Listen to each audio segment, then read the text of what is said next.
fourth volume on Indo-Tibetan relations. A chair that was allotted to Mr. Claude Arpi, that is the Field Marshal Cariappa chair. Now, as you know that he's already written 3 books and this is the 4th one. And the first volume was Tibet, Last Month of a Free Nation, in which, among other things, there was a very big mention of a landmark event, and that was the 17th Party Agreement. Then in the second volume, which was titled Will Tibet Find Its Soul Again, which covered a period from 51 to 54, and that highlights the Chinese stranglehold and deterioration of relations with India. And that the first book was released by Ambassador Shiv Shankar Menon. Second book was released by former ambassador, that is late K.S. Bajpai. Then the third volume again had a very catchy title, When the God Spoke, which covered a period from 54 to 57. And it essentially talked about Chinese intrusion in the Aksai Chin, their construction of road through Aksai Chin.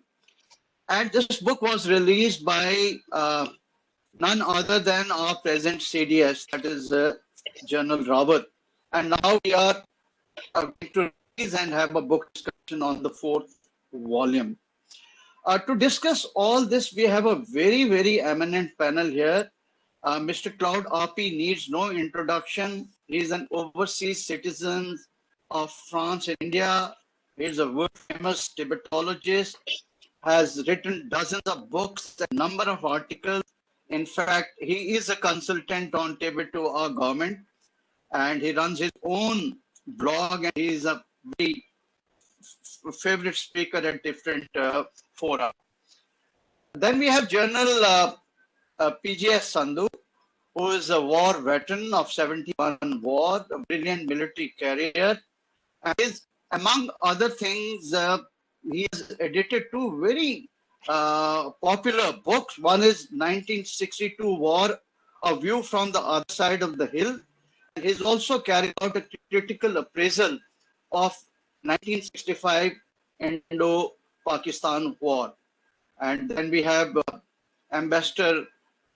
He is a very prestigious diplomat with very important assignments, including being a former ambassador to Russia, and he was also diplomatic advisor to the Prime Minister of India during 1996-2000. Then, of course, we have Brigadier Vij, who has been associated with the USI and does most of our publishing work, and he also published these 3 other volumes. Now, what we propose to do today is that I'll request General P.K. Singh, who is the brainchild behind this project, to just tell us how this project was conceived and what were the challenges and how this was brought to its fruition.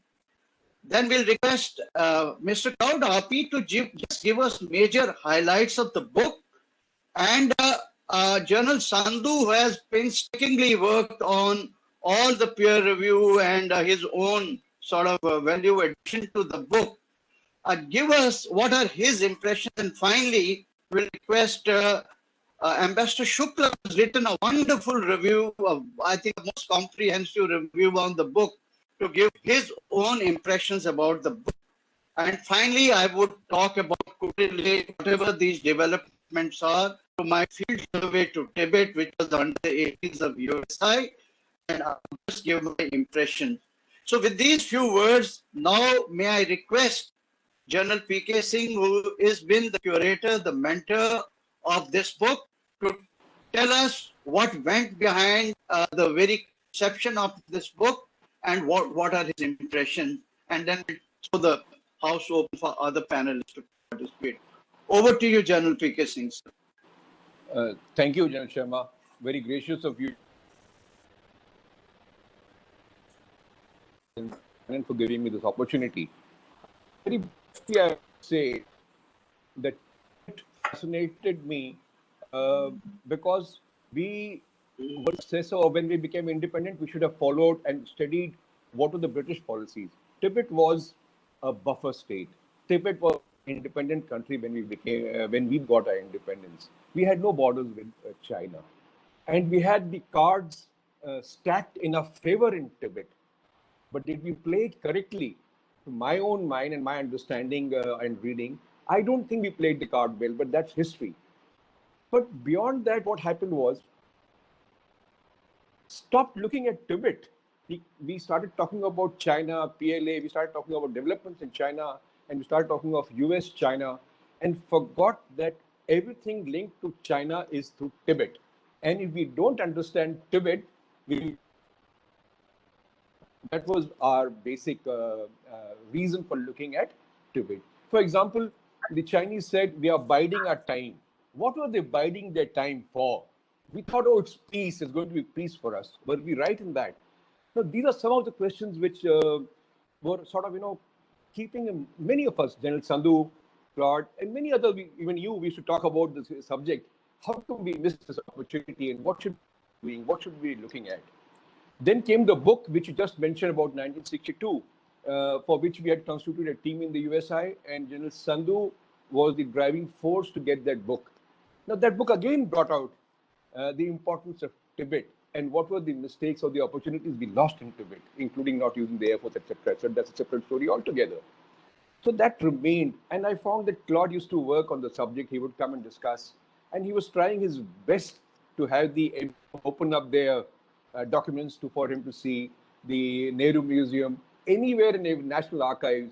And so we tried to help him by writing one odd small deal here, a telephone call there. But then when we discussed, we found that he has got the knowledge and the material, and he needs to be given a platform. And that is what we did. We gave him the platform, we gave him the chair, and this is the first time we gave a chair for 4 years. Never before have we given a chair to anyone for 4 years, and we requested him to do absolute research and bring out whatever is there about Tibet from 1947 to 1962. And I must say he's done a marvelous job. He's done a marvelous job. My own contribution was nothing except to keep away from the project and to be in the background and to help people. The people who actually did the project were Claude and General Sandhu, and supported by the CS3, which you were heading at that point in time, and Roshan was coordinating. So I'll stop here. Tibet is fascinating. I personally believe even today we don't understand Tibet, and if we don't understand Tibet and the history that has gone into it, we will not understand how to move ahead with the Chinese. Tibet is our border had its border with us. So I'll stop here. I'm sure we'll have a fascinating discussion with Claude, General Sandhu, Ambassador Prabhat Shukla, and Pradeep, which I must say, which has been. General Sandhu, sir, thank you very much for your support. Even after you left the chair, you kept being in touch. I know you've read every single word. Most of us have only glanced through and read only things which were of interest to us, but you have read all the 4 volumes. And you and Claude, I think, are the only 2 who have read all the 4 volumes so far, to the best of my knowledge. Others have read one odd volume here, one odd volume there, a chapter here, there. But today we'll get to know. Thank you very much, BK. And thank you all for giving me this opportunity to speak to you. Thank you. Thank you very much, sir. You've been very humble as usual. In fact, the very idea that it should be in 4 volumes was yours, and you gave a lot of push to this project. And of course, the hard work of General Sandhu and Claude Arpi, and today these books are most acclaimed book, and they have a great seminal and reference value all over India, I think, and not only India, abroad also. So with these words now, may I request Mr. Claude Arpi to give us major highlights of this book. You have about 15 to 20 minutes. Claude? Thank you, sir. I'm extremely grateful to the USI. I'm grateful to General P.K. Singh, to General B.K. Sharma, and to all my friends. I discover a family with USI. Each time I was a little thirsty, I was going to General Goswami for herbal tea, very good herbal tea, and of course, General Narayanan, General Sandhu, and others. So, as General P.K. Singh said, you have given me a platform, but more than that, It's first time in my life I've been associated with an institution. I don't like institutions. So thank you. And I would like to give my motivation to write this book. Now, China is a very powerful country and it's very good in propaganda. And they were good in propaganda in 1950, but they are still good today in propaganda. Today we call it information warfare. That propaganda started in October, now it's 70 years, last week, in October of 1950, when they crossed the Yangtze and started their invasion of Tibet. So we all, I mean, from outside it's an invasion. For the Tibetans, it was an enslavement, but China called it liberation. Even Prime Minister Nehru on December 6th of 1950 said, liberation of what? And Tibetans still today, 70 years after the so-called liberation, do not know of what they have been liberated. Now, I take a second example. In 1959, there was an uprising of the Tibetan population. Lhasa at that time had 30,000 people. The entire population, 30,000 people, surrounded the palace, the summer palace of the Dalai Lama, the Noble Inca, to protect him and stop him to go for an invitation to the PLA headquarters. It was, and interestingly, it was led at one point by the Tibetan woman. So that was really a uprising of the masses. Now China call it the emancipation of the serfs. Every year, on 28th of March, they celebrated that the Tibetan serfs have been emancipated. In fact, it was a massacre. They killed 100 and probably 1,000. But they changed totally and call it emancipation of the serfs.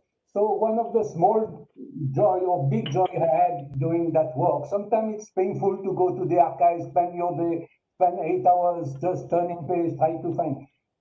One of the joy I had, it was to find the report of Major S.L. Chiber, who was the Consul General of India in Lhasa. And he gave a very sharp description, 30 or 40 pages of the events. If we had not this, and it's this I wanted to put on record, we will have only the Chinese version which speaks about emancipation of the serf. Now I'll take to 62. General Sandhu is the best expert in India about 62 war. You know that they call it the counterattack. I know myself, having been interviewed many of the war veterans, those who were in the POW camp in Tibet, they were not prepared. They don't know that the Chinese would attack. They went to without clothes and any ammunition or anything on the front. Chinese call it counter-attack. And all the time they have been changing what is white, they call it black, and what is black, they call it white. And people say, no, but now they have changed, it's much better. But look what's happening in the dark. After 7 rounds of talk, the Chinese say that India attacked, and therefore nothing. Who is to be blamed? India only has to be blamed. That is absolutely nonsense. So the same thing was happening for Tibet. So I decided that I want to put it on record. I may be gone, but these 4 books will remain, will be a proof that Tibet, in Tibet, there was a Indian presence, very strong Indian presence. There was a consulate general. There was 3 trade agencies, and the entire Himalaya, especially Uttarakhand, Ladakh, Sikkim, were they were living with the trade with Tibet and the interactions with Tibet. Not only that, every year thousands of pilgrims would go to Tibet, to Kailash Manasarala for the yatra, and they would have no ID card, no Aadhaar card, no proof of identity, no papers. They were just Indian and they could go to the yatra. Same thing for the Tibetan wanting to come. So I just wanted to put this on record through these 4 books, so that we remember that is a fact, that India had a strong presence, and after October 1962, that Indian presence in Tibet come to kneel. That's why General Sandhu suggested the end of an era, and I found the title very good. It was the end. Today, China is speaking of BRI, speaking of having new Silk Roads. Where were the Silk Roads? The entire Uttarakhand, from Lipuk Lake, Dharmala, Manala, Niti, in Chipkila in Himachal, Demchok in Ladakh, or Jalitla or Natula, Bumla, Tibutu. They were, and the population of local population were going to Tibet freely and coming back. So this is us going. Now my main difficulty has been, and I've been the archives. I've been complaining and complaining. Tibet is a special case. It's a nation which has no archives. It has no archive, one, because the Ministry of External Affairs do not declassify, though there's a law in India that after 25 it should be declassified. For their own reason, they say they don't have enough staff, they don't, human resources are not here, knowledgeable. That is just excuses, but they don't declassify. So I will keep repeating the same thing. I will be keep repeating, writing about it.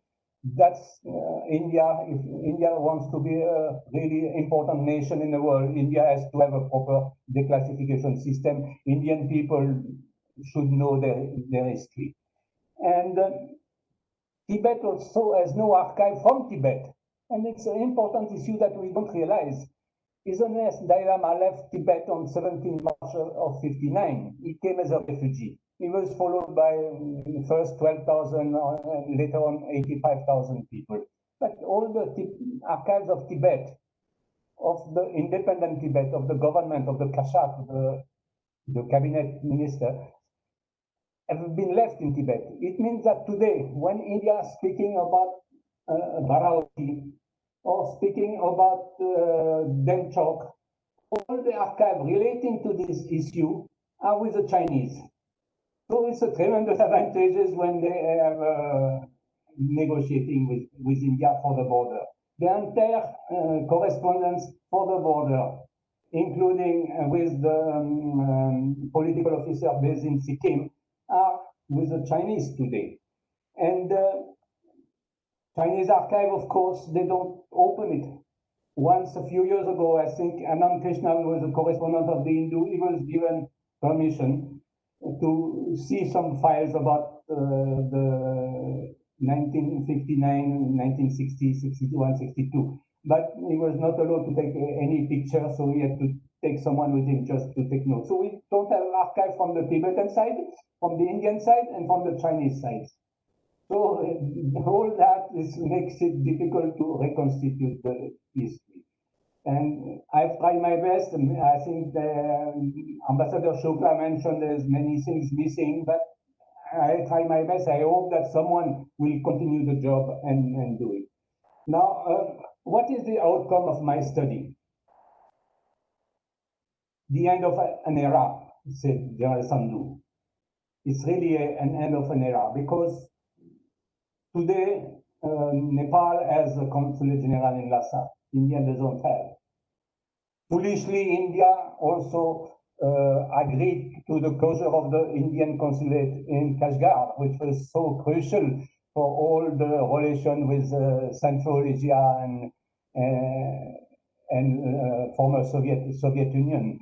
So these two consulates were extremely important for the foreign policy of India. Both were, the first one was closed by the Chinese, and there was no protest from the Indian side.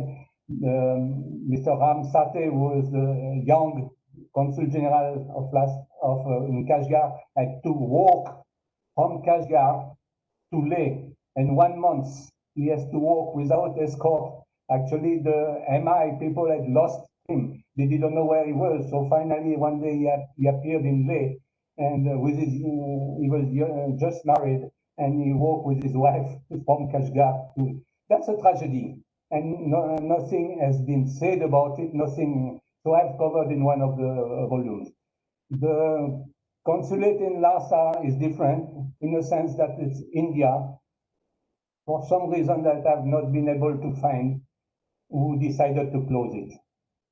What happened a few days before the war, the 62 war, there was some meeting in 7, 8, 9 in Beijing, who Mao Zedong chaired this meeting and decided to teach in India the lesson. On 9th of October, the communication of the Indian consulate in Lhasa was cut. They couldn't send any cable or wire to Delhi. The water was cut, and food supply were cut in the sense that the people working in a consulate couldn't go to the market. So that was a very difficult situation. In that situation, the Indian Consul General came to Delhi at consultation. He arrived in something very strange again. He arrived on the day the war started on the 20th of October. He drove or he walked through the enemy lines. The PLA was ready to attack India, and he had consultation. He went back. By the time he went back, 23rd, 24th, everything was restored in terms of communication and food supply and electricity in the consulate. But the excuse that the foreign secretary of that time, Desai, to close down after consulting the prime minister, to close down. That's one of the many blunders, but that's a big one in the sense that why to close the consulate? They could have simply closed down the electricity and water to the Chinese embassy in Delhi or the consulate of China in Bombay. The next day, it would have been restored, the water of the electricity. But they decided, without understanding really the consequences. You have to remember that at that time there was 4,000 Indian Javan and officers POW in Tibet.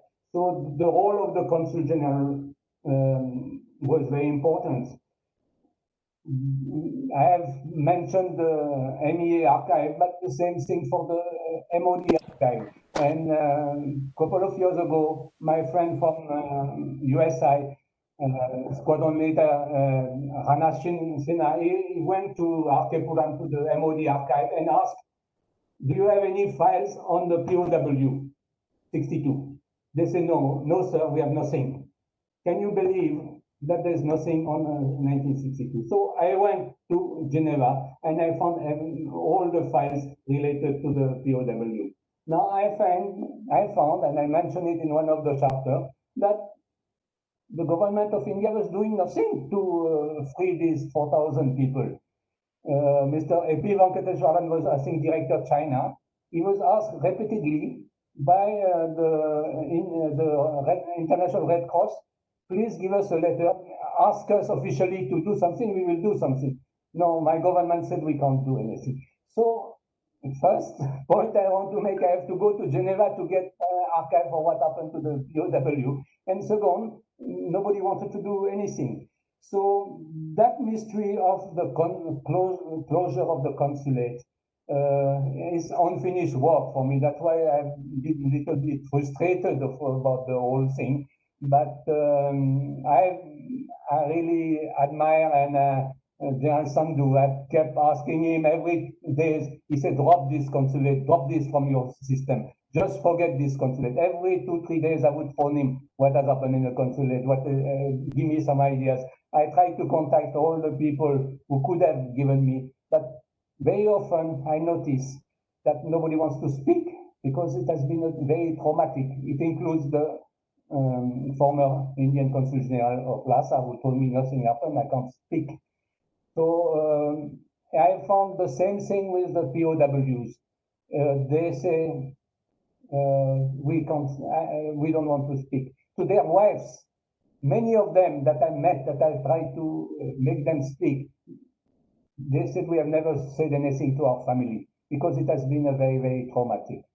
So whatever I could get here and there, I wanted to put it on record so that at least people know what has happened and what is China doing. In the process of these 15 years, 47, 62, India lost the border.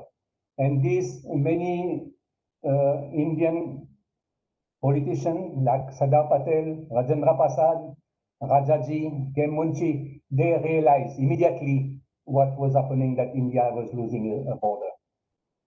Of course, people also in MEA, like the Secretary General, J.S. Bajpai, many of them realized, but of course the main decider, Prime Minister Nehru, decided that we should be friends with China. We see the consequence today in Ladakh, though Ladakh is not physically related to Tibet, but it's related to Xinjiang. We see the result of this blunder. So India lost the trade.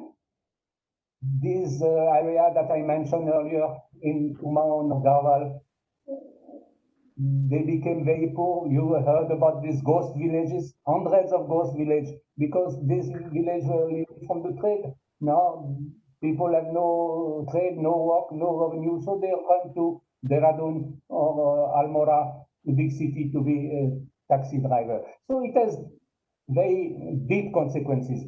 Of course, the government, China has agreed to reopen the Yatra on a very small scale, a few batches, I think less than 1,000 total, either from Lipukek, which is very difficult, or from Natula, which is easier, but which is very, very far away. They have systematically refused to open the easy road via Demchok and the J219 highway. So I think today the situation is much worse even than in the 60s or 70s. At that time, there's many leaders in India, like Acharya Kripalani, lawyer, GP, or later on Mr. George Fernandez, or Jaswant Singh, or Vajpayee Ji. Vajpayee Ji wrote, and Ambassador Shukla, who worked closely with Vajpayee Ji for a few years, knows that he wrote very beautiful speeches and letters, though when he was Prime Minister it was slightly different.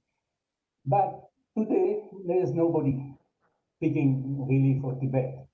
And not only that, the MEA 2 years ago, the FS sent a notice to all the ministries and the department that nobody should meet the Dalai Lama. Why? Why? What has the Dalai Lama done wrong that people can't meet privately even? I think in India there is a school of thought thinking that if you please the China, they will reciprocate. This has never worked. From 1950 to 1962 till today in Ladakh, it has never worked, and it will never work. Because China's mind is different. They don't think that way. So I think it's really sad that this policy of let's not rock the boat. Today, India is stuck in Ladakh, 50,000 troops both sides. It means a lot of cost for the exchequer when at the time of the COVID. But I think there's other way to poke China. And when Mr. Zhao Lijiang, who is the spokesperson of the Ministry of Foreign Affairs of China, said we don't recognize that unity of Ladakh, and we don't recognize that so-called Arunachal Pradesh. India could also say something about the so-called autonomous region of Tibet, or the so-called Uyghur autonomous of Xinjiang. Very small thing, even without antagonizing frontally China, India should just defend its own interests and not care for what China will think or how China will react.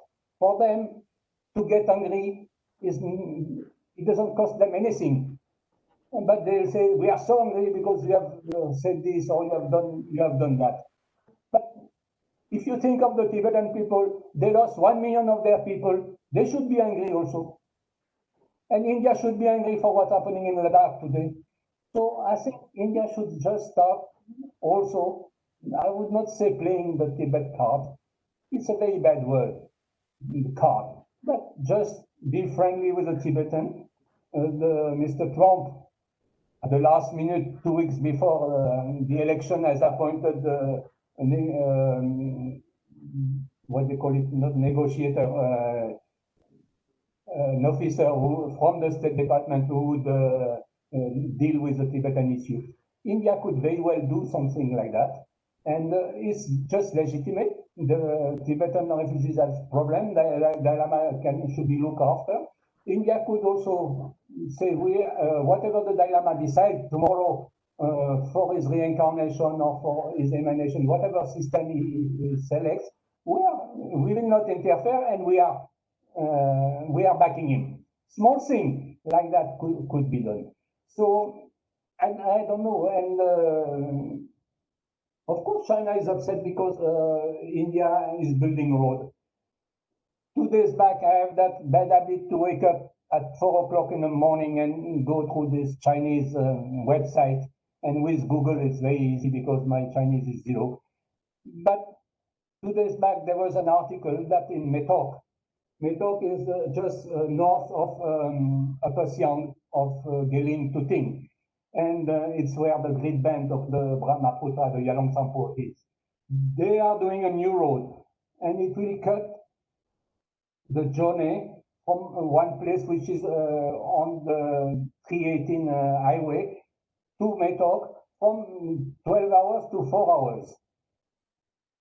And the same day, that spokesperson, Mr. Zhao, speaks about India having triggered Ladakh issue because of the infrastructure that India is doing. They are doing a new road connecting Xinjiang to Tibet, the 216 highway. It's a very tough one, very, very tough. They have to cross the Kunlun. I don't know if they will succeed, but I think they will succeed because they are extremely good at this business. India is becoming good, BRO is becoming good. Now we have a tunnel in Roshan. But they are doing, and they are telling India has triggered the issue in Ladakh. So this thing should be said in maybe slightly stronger words by the Joint Secretary XP. So I think, again, I want to thank General BK Sharma, and all my friends in USI for giving me that opportunity. I really enjoyed everything. Thank you, sir. And I hope I've put on record what I wanted to put, and that we will know in the future that there was a strong Indian presence in Tibet, and let's hope that it will come again, and things will come again. By the way, President Xi Jinping yesterday gave a press conference. He couldn't stop coughing very, very badly. So just the latest news. Thank you, sir.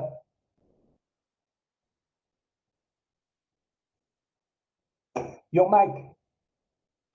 Your whatever you said, it is reaching out to large number of people because we are also live on Facebook. So thank you very much. And now may I request General Sandhu to share his impressions of the book and the project with us. Over to you, sir. Thank you, General BK, and Jai Hind to everyone. I hope I can be heard. Yes, yes, sir. You are okay. All right.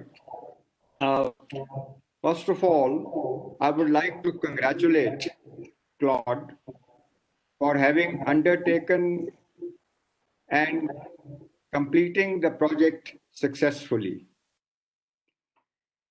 The project is not only of great historical importance, but is of tremendous importance to India's ongoing security concerns.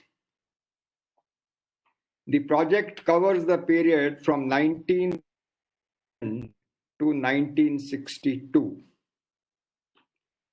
During this period, we saw India gaining independence, China emerging as a communist state in October 1949,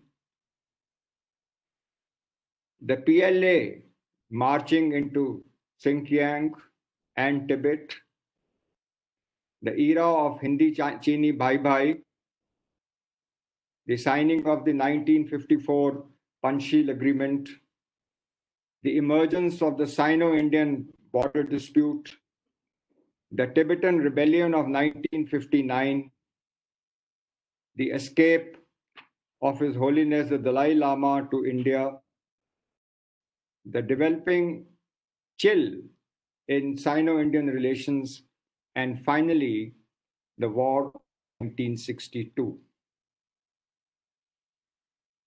which was a cataclysmic event.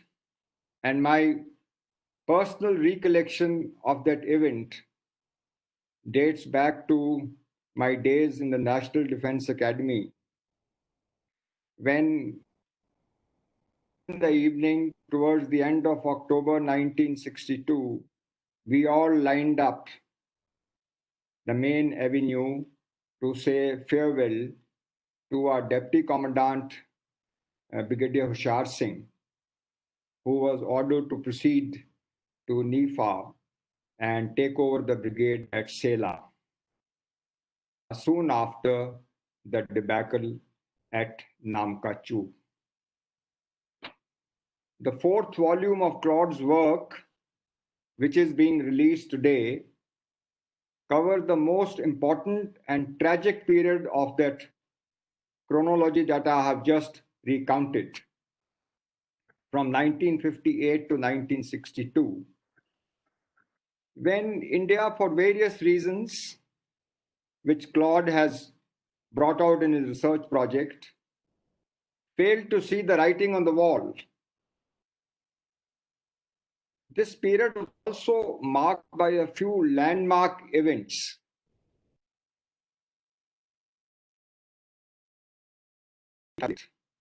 One, India finally took note of the Aichen Highway, work on which had commenced in 1952, and it was completed in 1957. Claude already covered that in the previous volume.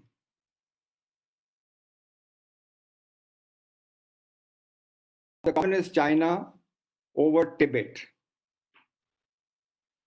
They tried to totally transform the Tibetan culture and the society.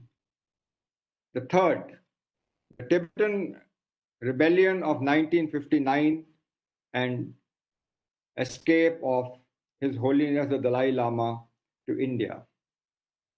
And for this, Communist China held India directly responsible. The fourth, a kind of race to establish control of the border areas, which resulted in the forward policy by India and a policy of armed coexistence by China. As a result of Indian and Chinese troops, especially in Ladakh, came to be locked kind of like dog's teeth.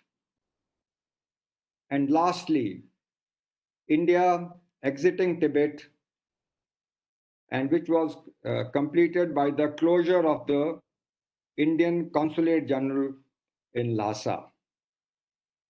In around the middle of December 1962, and Claude has already talked about it. The point to note is this was nearly 3 weeks after unilateral declaration of ceasefire by China, and the war had actually ended. The last chapter of this volume, Claude has covered in great detail the fate and repatriation of 4,000 Indian prisoners of war which were in Chinese captivity. They were repatriated actually beginning in December 62, when some of the ones seriously wounded prisoners and a few dead bodies were handed over. But the bulk of them were released starting in April and completed in May 1963. Most interesting part is that till now, nothing much was known about this whole process of the repatriation of the prisoners of war. The whole thing was kept under. Ask me, thinking that having been in the army, I would be able to share details about it, and I would draw a blank. So one day I suggested to him, so I told him that I said, look, if you're hoping that you'll get some, told him that you might like the International Committee of Red Cross and they have an office in Delhi. So he approached them and also drew a blank. Then I jokingly told him that I think you will have to go to Geneva. A few weeks later, he was in Geneva, and that is where he got most of the information, and he's devoted a full chapter, and it throws a completely fresh light on this subject, and which is a very, very sensitive subject.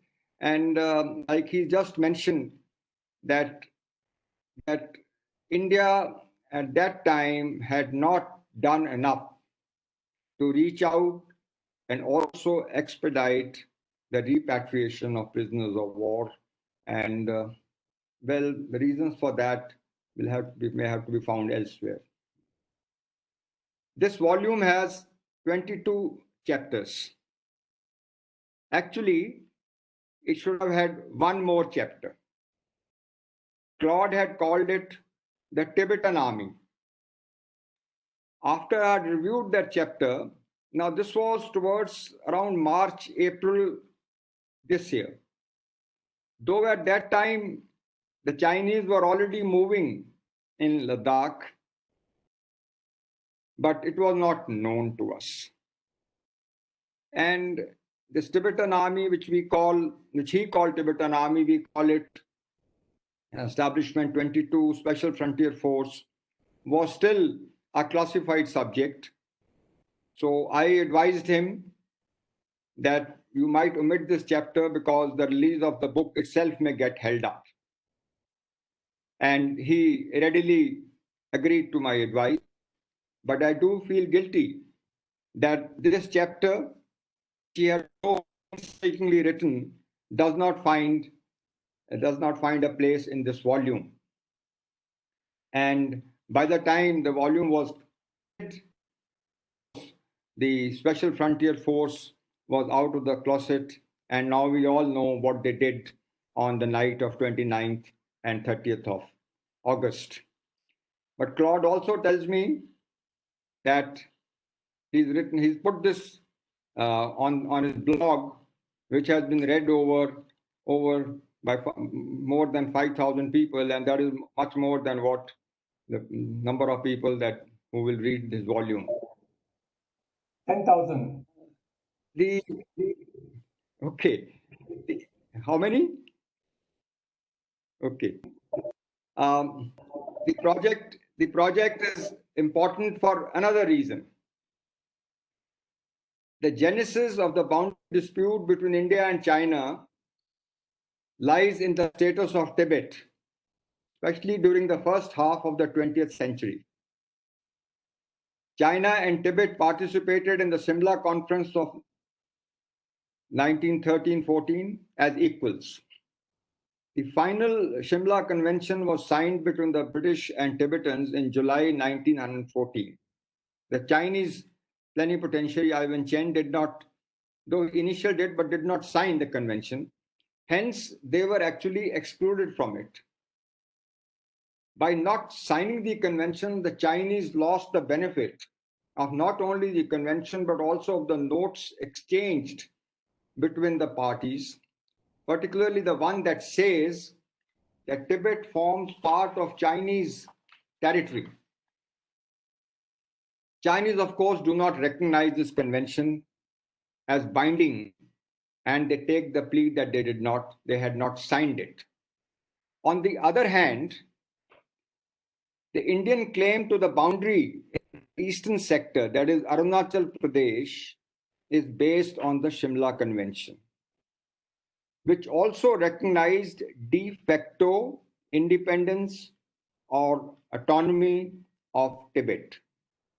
Being the successive state to the British rule in India, I think it was incumbent on independent India to have ensured by every possible means, political, diplomatic, and even military, the de facto independence or at least the autonomy of Tibet.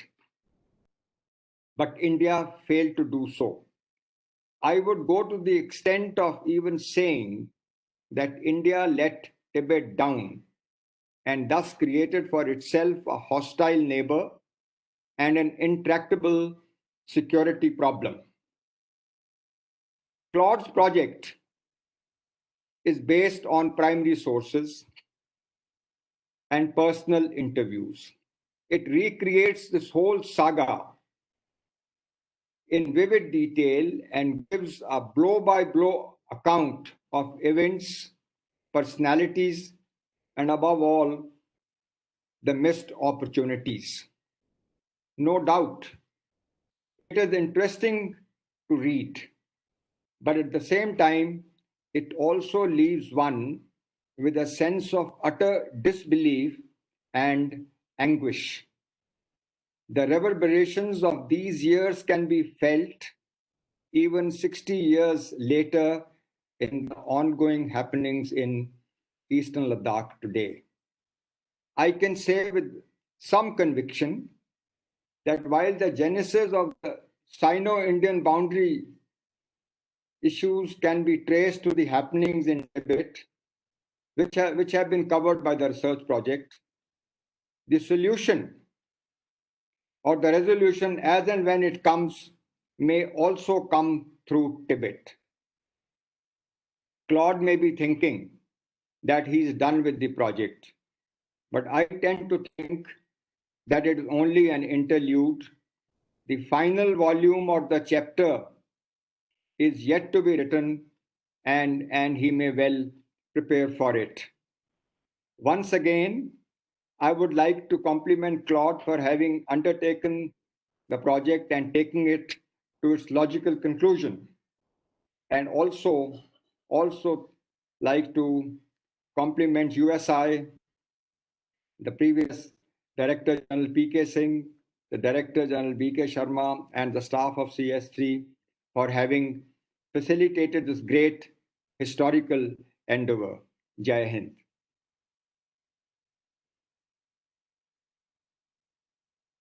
Great contribution to this project and your emphatic endorsement of its strategic value and the need for having more research on Tibet-related issues.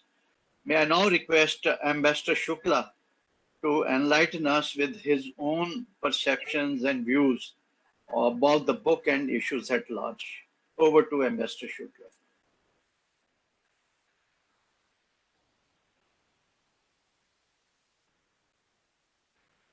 Ambassador Shukla? Yes.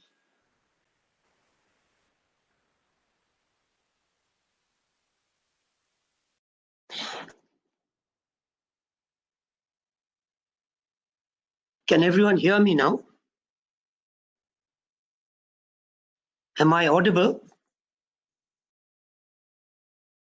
Yes, you're audible, but your video is not working. Oh, Yes, sir. Yes, sir. You're audible. okay. I've got everything on. Yeah, Anyway. now we can see You're right. Okay.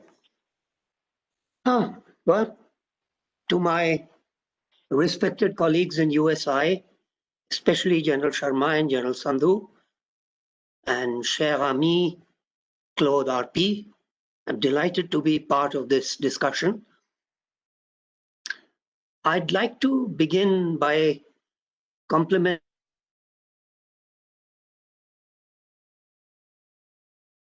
the magisterial study that has been done. I think this is a work for the ages, and I'm pretty sure that going forward, there will be many, many readers who will refer to this book for the first-hand information that Claude has so painstakingly put together.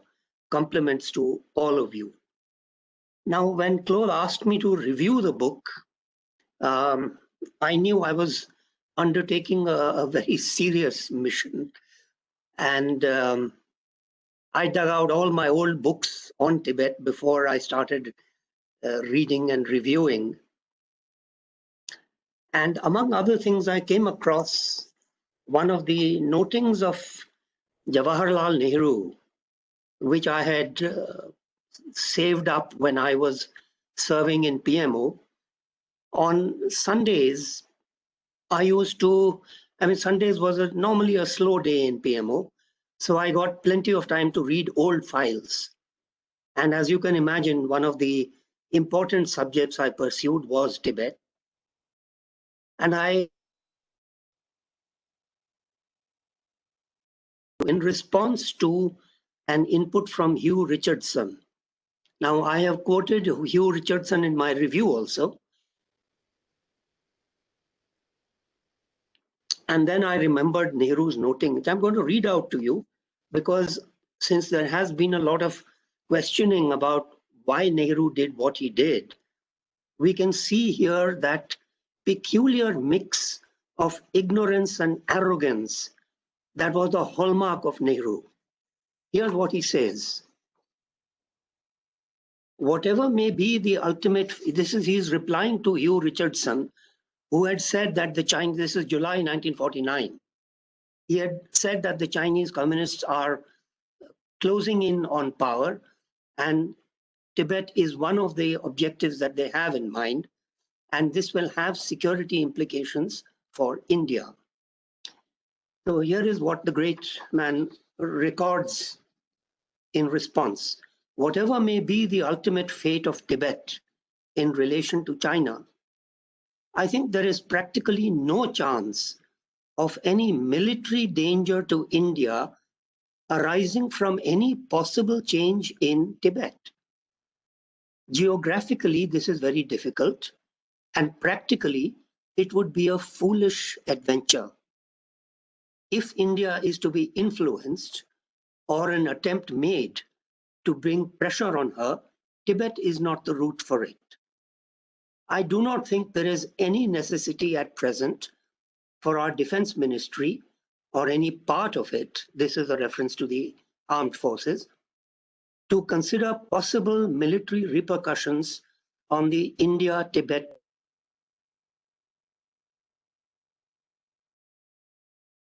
at all. Now this, when I read this, I read this, I think in 1998, and I realized what a traumatic experience 1962 must have been for Nehru. And it wouldn't be an exaggeration to say that this really killed him.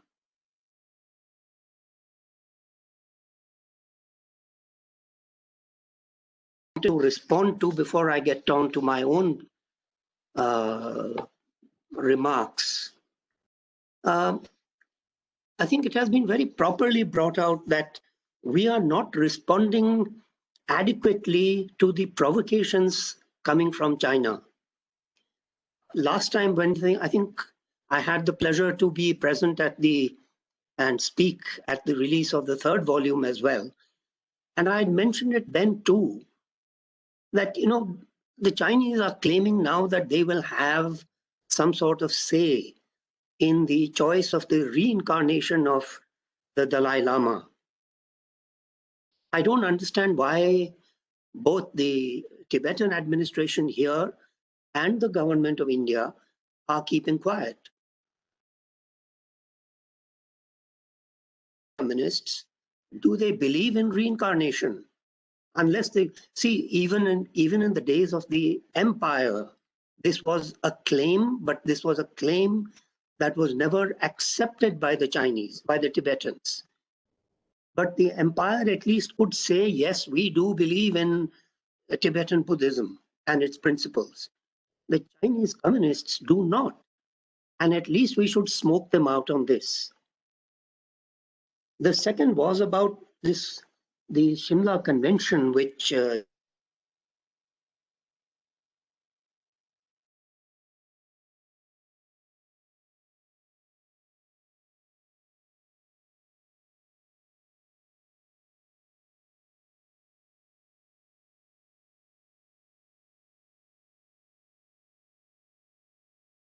We have lost you.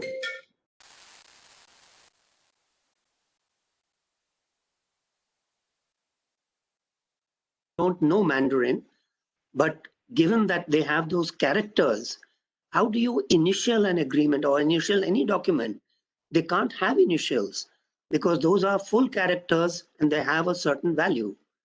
So I think we do need to revisit this whole question about what Kenny Fan actually did.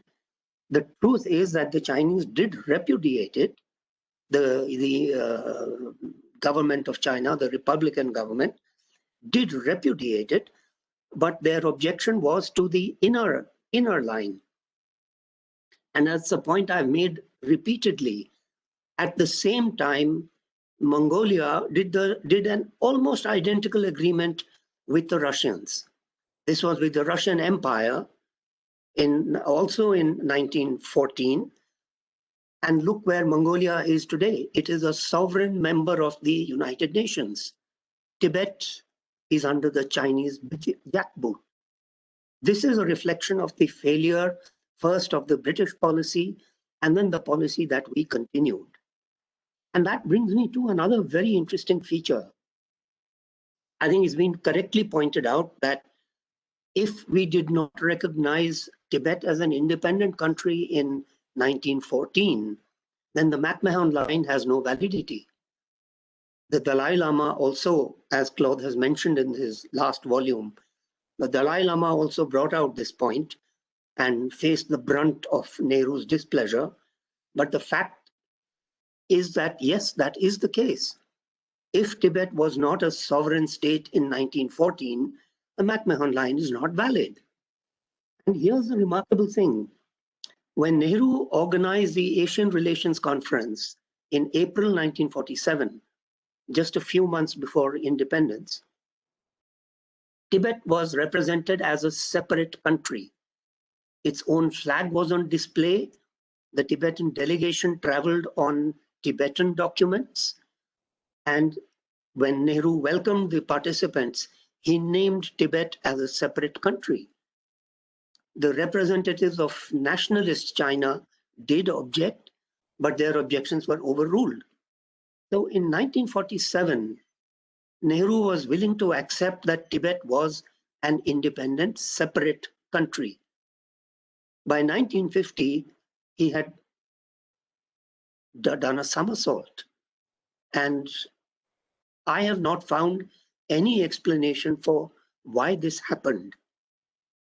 I have a feeling the answer lies in the British archives, and I'm afraid I'm not going to be able to pursue this, but I hope somebody can. You see, the British had extremely bad ties with Chiang Kai-shek. In fact, during the Second World War, Chiang Kai-shek actually told the American ambassador that while American warships were free to call at Chinese ports, he would not allow British ships to call on Chinese ports.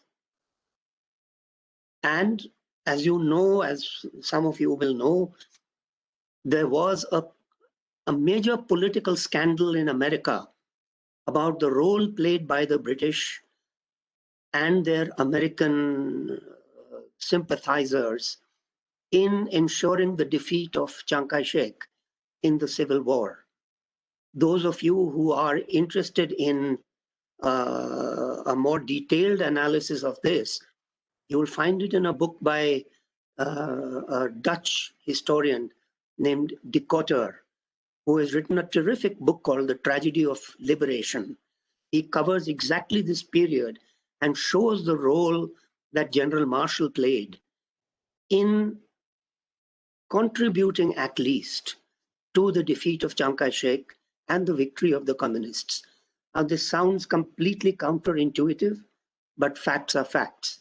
And there is a way that you can understand this at least from the British perspectives, because I have read the British archives on China, and the British were very concerned about the way Chiang Kai-shek was moving closer to America and shutting out the British. So they wanted him out. And that would probably find a reflection in the way Nehru was treating first nationalist China and then the People's Republic. So with these remarks, I come to the most pleasant part of what I have to say, praise for Claude's hard work. He's really done admirable work, really admirable is the word to use, for the 4 volumes that he has produced. It's not just the hard work, the way he has doggedly pursued original documentation, but also the logical way in which he has arranged all these facts. As I said, it's a magisterial study and one for the ages. For me, really, the couple of points were the most important. The first, of course, has already been covered, the fact that the Lhasa-Urumqi highway was known to India by 1953. And this is a pattern that we see again and again and again, right up to, I would say, Doklam in 2017. Each time we would first pretend nothing was happening, then we would really basically try and handle the PR side of things so that the government of the day didn't look bad, and then somehow paper over the differences and follow the line of least resistance. This was the standard pattern from 1953 all the way up to 2017. And the way Claude has described the hard work done by the army, the reconnaissance, and then the way it was rubbished by the political leadership is part of a pattern that continued all the way until the sorry days of October, November 62. The other thing that comes out to me, at least very strongly from what Claude has written and what others have written, notably Hugh Richardson and this other article which appeared in Foreign Affairs in 1953, before the Panchsheel Agreement, that we did actually have a military option in 1950. Until recently, even I used to believe that we didn't really have a military option. But this Foreign Affairs article is written by a man called Alexandrovich, and he says that actually the commanding general of the Tibetan forces actually traveled to Tibet through Calcutta. I mean, it boggles the mind, you know, here is an occupying army which is detrimental to our security interests, and we are helping the commander of that army to travel through Indian territory and reach Tibet. You have to wonder, you know, who was guiding this kind of policy and what was the calculation that lay behind it. I also want to pick up something which I mentioned on the previous occasion as well, and that is the 1961 UN resolution on Tibet. Those of you who have followed the UN side of the Tibet issue will know that India, both physically and diplomatically, blocked a discussion of Tibet in the UN Security Council. So you have this ironic situation that he took Jammu and Kashmir to the Security Council, but he wouldn't allow Tibet to go to the Security Council.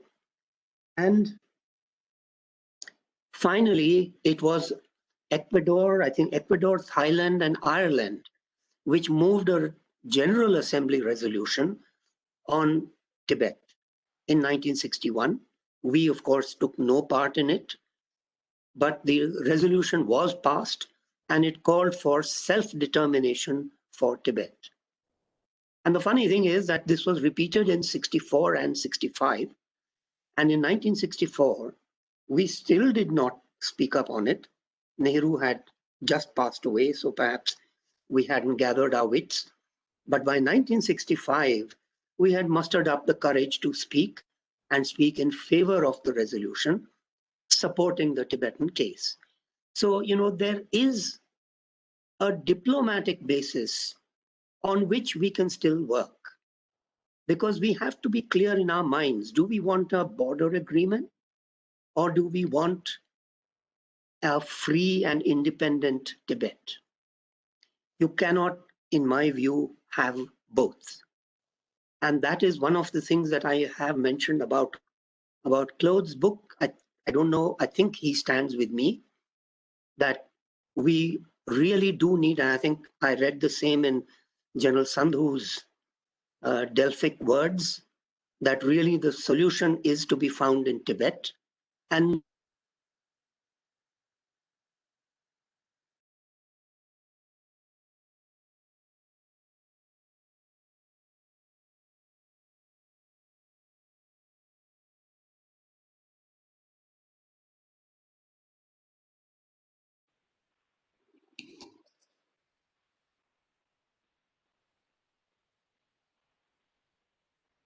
We can't hear you. We lost the audio.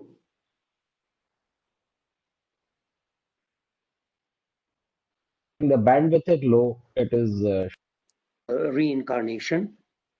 Same here. And so with those words, I shall conclude.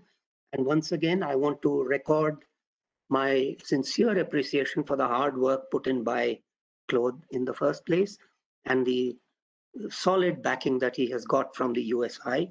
Compliments to both of you. Thank you. Thank you, Ambassador Shukla, sir, for bringing in that diplomatic perspective to the whole discourse.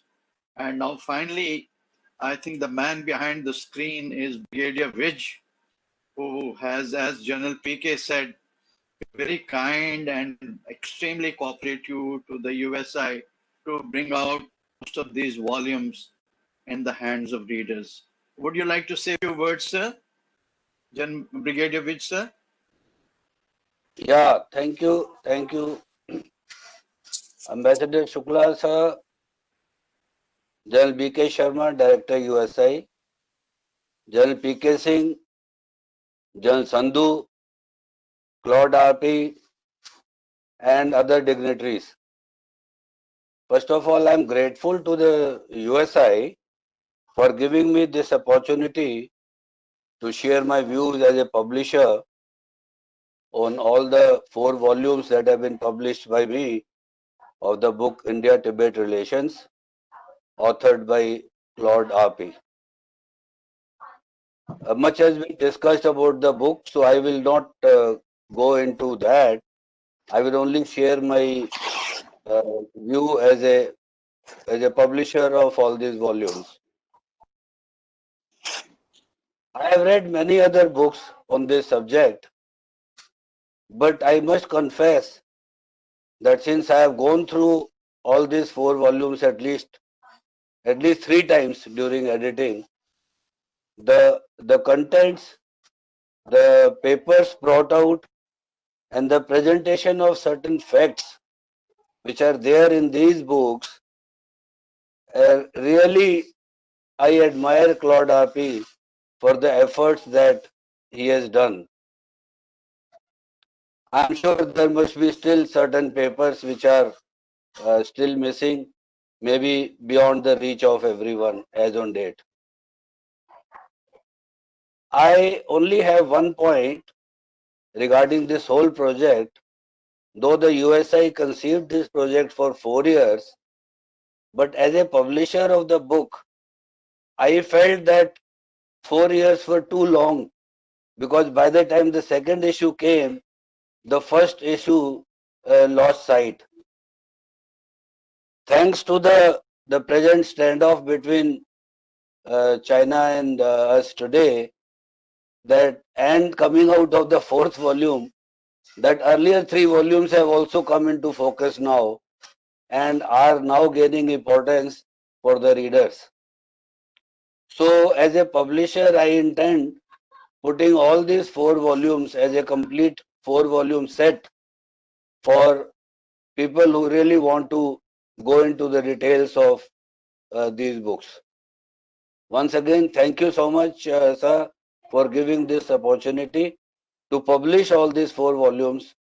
And also as a publisher, I have been associated with USI, and I'm sure I'll continue doing whatever is desired by the USI. Thank you so much. Thank you, sir. Thank you, sir. We look forward to your continued support in our future projects. And now let's fast forward to the present day Tibet. But before that, I would like to say that we at the USI are very proud that ours is the only institution in India who has a very profound historical sense and record, because being a 150 years old institution, we have all the archives which talk about what had happened during the Young Husbands team and many other expeditionary forays that British India had made into Tibet. Subsequently, USI was the first institution that had a setup with the Chinese think tank, and that is Chinese Institute of International Studies. And we also opened the links with Shanghai Institute of International Studies. And USI scholars have been frequently visiting China. And in about last 1 decade, we've taken about 25 books on China. Both General PK and me, as of our exchange program, were invited to visit Tibet in mid-2018. Unfortunately, because of some sudden health reason, General PK could not join, so I had to go there all alone. And I had a good opportunity to visit Tibet and travel there towards even Qinghai province for about 4 to 5 days. But my observations of that visits are also complemented with about 18 Tibetans who were intruding through North and Northeast Sikkim, where I was the General Officer commanding, into India to meet His Holiness Dalai Lama. And since my headquarters was based in Kalimpong, which is the beehive of Tibetan diaspora, so I had frequent interaction with the Tibetan diaspora, very senior members there.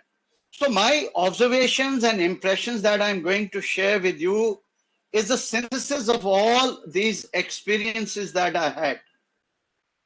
Now, I would just begin with where is Tibet in China's strategic mind space? And I would say that if you see during Tang Dynasty, empire had expanded into Central Asia, and that time Chinese had perceived Tibetans as to be a threat to Tang Dynasty, which was a very, very flourishing dynasty. Subsequently, Ming and Qing dynasties, they used Tibetan lamas as interlocutors to negotiate with marauding Mongol herdsmen, and they were raiders.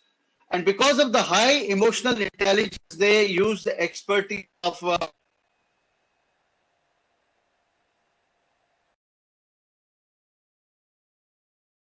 described Tibet as lips of the Chinese mouth, because they felt if the lips are opened, people could intrude into China. And during Tang strategist discourse, they described Tibet as a backdoor to China. This was purely a strategic defensive mindset. But then there was a shift during Maoist time, and Maoist alluded to Tibet as the northwestern fortress, and subsequently he called it a palm of China, with 5 fingers jutting out into these 5 peripheral states of which are in India and also includes Nepal. If you look at Tibet from the present Chinese prism, they look at Tibet as a strategic outpost because it is the fountainhead of, say, China-Nepal economic corridor. And also the two neighboring corridors to Xinjiang, which are passing into Central Asia and CPAC. They've also found about 130 rare earth metals and minerals in Tibet. And it, as you know, it is a water tower of Asia that China, being an upper riparian state, controls most of the water into Asia. And also this water is extremely important for China to move or to sort of divert from the southern region, which is water surplus, to northern parts of China, which is water stressed. It also figures out very considerably in China's strategic calculus, both in terms of its internal security, that is fighting what they call is the three evils: terrorism, extremism, and separatism. And also they feel that India has the capacity to play Tibet card and abet China's Tibetan problems. Now, if you study what is the Chinese Tibetan strategy, I think it's very well alluded by Xi Jinping in his speech at the 7th Tibet Work Forum. There he has mentioned 10 must. But the sum and substance of these 10 must is that they want the adaptation of Tibetan Buddhism to socialism with the Chinese characteristics. They want to indoctrinate this highly religious population to cultivate love for motherland. And they also want to reform their backwardness and develop China to be a moderate state and bring about internal stability of China and security of Tibetan borders. Now, this is what very recently, that is about end August, Xi Jinping said. Now, when you look at the whole focus of this development, infrastructure development, is twofold. One is to strengthen their mobilization and their defensive or their military posture. And second is actually to bring about what you call is Hanization of Tibet. And that is why they have expanded these three strategic highways which are coming from north, east, and south. They're also developing trans-ridge connectivity there. They connected almost all road to all passes on Indian border. There are about 8 trains which move along the QTR, that is the Qinghai Tibet Railway, to Lhasa. Most of these have the disruptive patterns so that they can be used for military use. And now these are being extended, as you know, from Shimla to Kathmandu and to Yatung in Chobe Valley. There are 3 or 4 other railways which are coming from different parts of China, coming towards Lhasa. And in addition to that, they've also done a lot of infrastructure development. But most significant part of this is that they are creating geographical and digital connectivity to every nook and corner of China. They are connected with roads, and you can find internet connectivity and mobile connectivity almost in every part of China. I traveled into the high altitude areas of Qinghai, and there was not a single patch where I did not find this digital connectivity. Now, another important thing is about Hanization. Presently, about out of 3.5 million Buddhist population in Tibet Autonomous Region, 20% are Han settlers.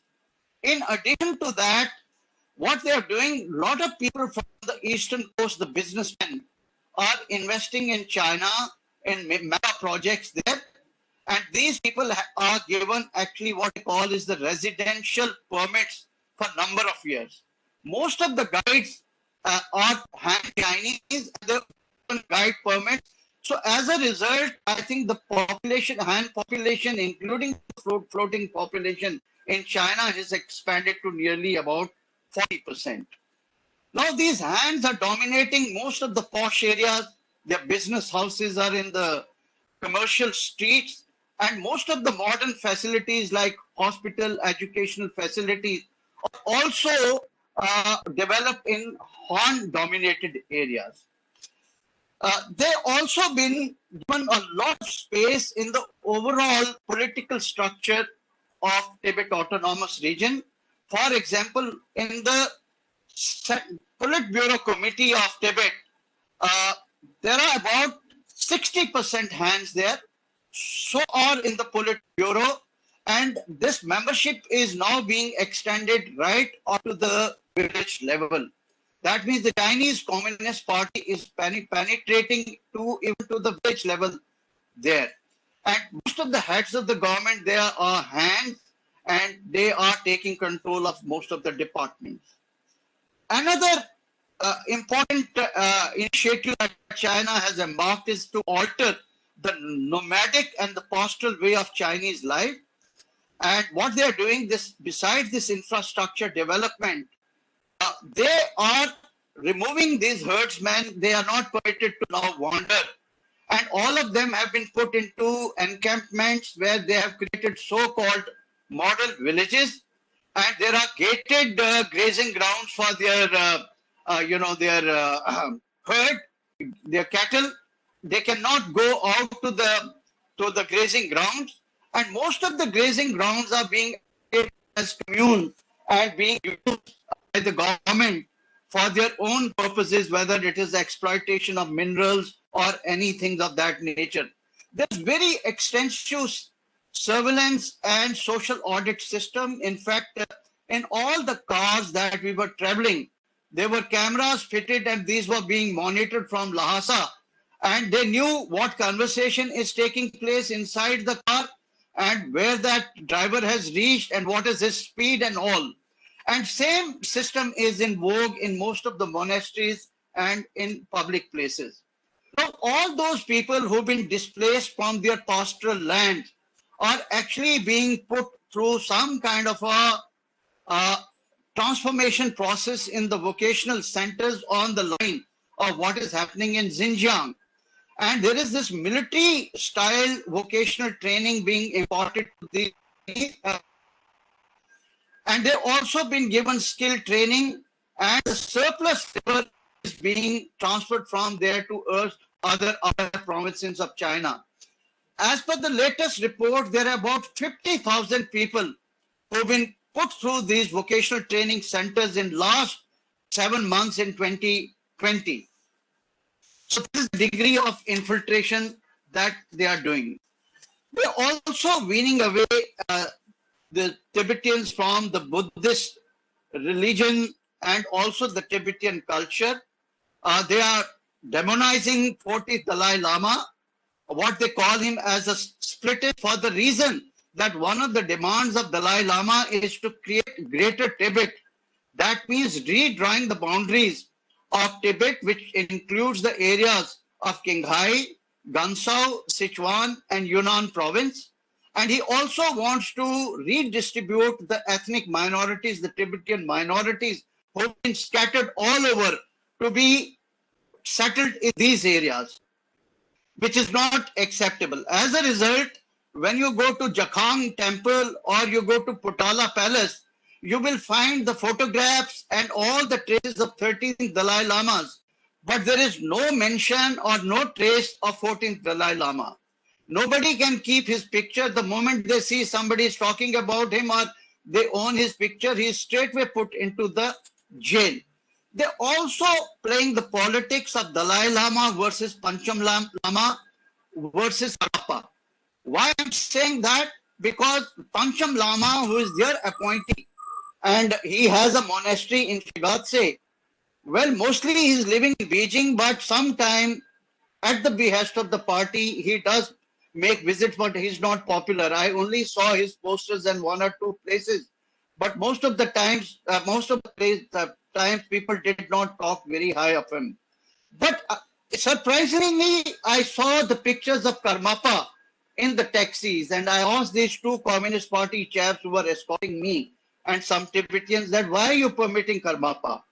And they said Karmapa is a good guy because he's never criticized China, and maybe after Dalai Lama fades away, Karmapa would be our spiritual leader.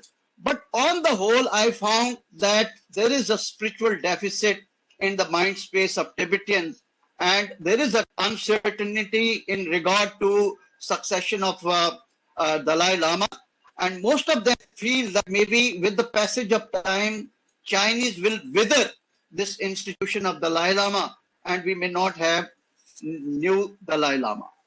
They've taken full control of all the monasteries there. You hardly find any lamas sitting in the monasteries, and those lamas who are sitting there, they are appointed by the government. They are on their pay list, and you hardly find any sign of happiness. They are sitting there like statues, absolutely lifeless. The top management of the monasteries rests with Han Chinese, and they've done the whole thing. There's a digital networking and a very, very obtrusive surveillance of all the monasteries. There is a special drive on what you call is the social re-engineering of the youth. What Chinese have done that earlier a young Buddhist child could go to and imbibe Lamaism. But now for every child, it is important to go through the Chinese universal education system up to 15 years. And it's only after that boy can make a choice to imbibe Lamaism. They also been, all the students are being put through vocational training center where there is a training for, love for the party and the motherland, and also try and sort of remove this religious sentiments from their mind. Language is another area where they are trying to sort of marginalize Tibetan language in the schools and other academic institutions, giving more and more importance to Mandarin language. In fact, you see all the signposts all over Tibet are trilingual, and Mandarin being on top, then is English, and then is Tibetan language. So much so that most of the youth in Lhasa they don't want to learn Tibetan language. They have now fed for English and Mandarin language, because to find a job in the government, your Mandarin is a prerequisite. It's a requirement.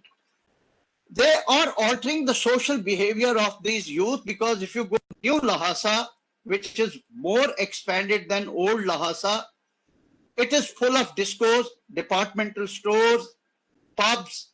I see most of the Tibetan youth with swanky dresses. Rather than having beads and wearing robes, they have mobile phones, and all the time they are chatting, and there's the prostitution has grown there. So they want to actually alter the behavior and wean them away from the traditional Buddhist culture. But what I observed here, that there is a profound impact of Indian culture, and there is a deep emotional bond that people of Tibet enjoy with India, because the Dalai Lama lives here. And you see this connection, Buddhist-Indian connection is very vivid in Jokang Temple and Potala Palace, where in every nook and corner, you will see the architectural style of Indian Vihara design there. Then you also see that in 2049, Atisha, who was a renowned Buddhist teacher, he had taught Buddhism at Jokang Temple, and is still very much worshipped there. And of course, Padma Sambhaya, what we call is Guru Rinpoche, is one of the most popular figure there after Dalai Lama, and is highly revered. Similarly, this priceless ancient statue of Sakyamuni Buddha, that is the statue when Buddha was 12 years old, is the most venerated image of Indian Buddhism signature there. Now, how do the Chinese perceive India's role in today's Tibetan affairs? They look India as a frontier of renewed Buddhist resistance, because out of 150,000 Tibetan diaspora, about 75,000 diaspora lives in India and the two neighboring state, that is Bhutan and Nepal. And they know that Tibetans have tasted democracy in India because their own central administration is based on an elected government. Dalai Lama has a great acceptability as a temporal and spiritual head, not only in India, but all over the world. And they also are very, very concerned about these 7 or 8 strategic frontier force battalions that we have in India. They think it's a threat to Tibetan security, and these people can foment trouble. And suppose there is an uprising there, and this Buddhist, what Tibetans take on to militancy, then these battalions will play a very major role. Now, this is what the Chinese thinking is as far as India is concerned. Now, I have few suggestions to make. We have been talking about that India must have a very coherent and cohesive Tibetan policy. And there is a lot of rhetoric in the TV and some articles written here and there. But I think that we need to graduate from this rhetoric to certain tangible deliverables. And what I feel is that we need to nurture central administration of Tibet, which is in Dharamsala, in a more sustained way. And it's extremely important for us to arrest the trend of migration of the Tibetan youth from India to some of the Western countries. We have to give them a sense of hope that their future lies in India, and that's very important. I would pick up a suggestion what Mr. Claude Arpi had written for USI, that we need to create a department of Himalayan and Tibetan affairs here, and it must be an agency for interministerial and interagency organization or coordination on all Tibetan affairs. We also need to expand and deepen this Buddhist linkages and circuit, not only within South Asia, but also Southeast Asia and East Asia, and render moral and political support on the issue of succession of Dalai Lama. Whatever decision His Holiness Dalai Lama takes, that has to be not only endorsed by India, but it has to be propagated with other Buddhist countries so that there is a greater credibility and acceptability of this initiative. We need to undertake sustained policy research on Tibetan affairs, and it should not only be confined to security, but also very important issues like environment, economy, trade, religion, language, and culture, and of course the human rights issues. There is a need, I think, in Indian Administrative Service, which is deployed in some of the frontier regions bordering Tibet. They have very little knowledge about Tibetan language and Tibetan culture. So maybe like in the foreign service, you have specialization of different regions and languages. I think there is a need for having a specialized cadre within the IAS who have a good handle on Tibetan affairs, Tibetan culture, and on Buddhism. More importantly, I think it is high time now that we build up a plausible and enduring Indian Tibet narrative through a sustained information campaign, and think tanks will have a very major role to play in this together with the government of India. And there is a need for institutionalizing this interaction between the proposed Department of Himalayan Tibet Affairs and Central Administration of Tibet. We need to have a de novo look at the role and capacity building of and command and control of Strategic Frontier Force. They were under the wraps. They've done a great operational service, but they were under the wraps till, the role they played in capturing some of these heights south of, on the southern bank of Sangpo River. There is a problem of command and control. They need to work closely in tandem with other agencies of the government, particularly Indian Army. So it is high time that we have a de novo look at their command and control so that they are an integral part of our own overall military response to any contingencies that crop up. With this, I just want to say that besides Mr. Claude Arpi's book with the 4th volume and the 3 other volumes, please buy these and read, capture the correct perspective. USI had also last 2 years done a very specialized project together with about 11 Chinese scholars, and this has just been released, but because of the circumstances, we've not given too much of publicity to this book. But this is India and China Building Strategic Trust, and there are 11 Chinese scholars who have written in this book. So our previous director had already shared some of the major takeaways of what is the perceptions of those 11 Chinese scholars with the people who matter in the policy formulation circle. So please do read that book so that you get a peep into the Chinese thinking and their mind. So with these few words, all it remains for me is to thank again Mr. Claude Arpi, General Sandhu, General P.K. Singh, the father of this project, Mr. Shukla, Brigadier Vij, and all the participants for making this day and for participating in this book release and book discussion.